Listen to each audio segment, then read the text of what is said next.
production of functional fabrics requires the use of large amounts of water in the dyeing process.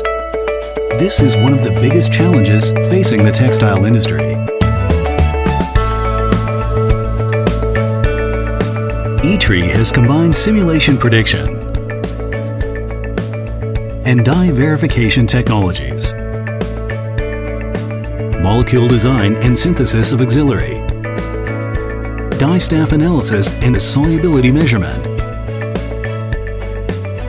developed a variety of color dyes and functional chemicals for elastic fiber fabrics. ITRI, using the supercritical fluid dyeing principle, carbon dioxide is controlled at a specific pressure and temperature, enabling it to be at a supercritical state of both liquid and gas, becoming a solvent for the dye.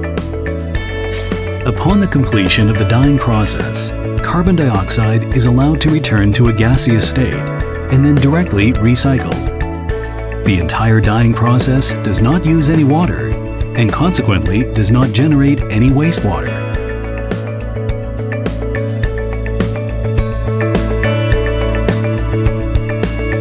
ITRI has established an open innovation system platform through the cooperation with industry, academia, and the research sector.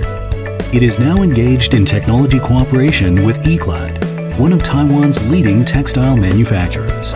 The collaboration is expected to forge a circular economy production model within Taiwan's textile industry. This supercritical water-free dyeing technology is expected to generate business opportunities worth $65 million and help move the industry towards the goal of zero discharge of hazardous chemicals.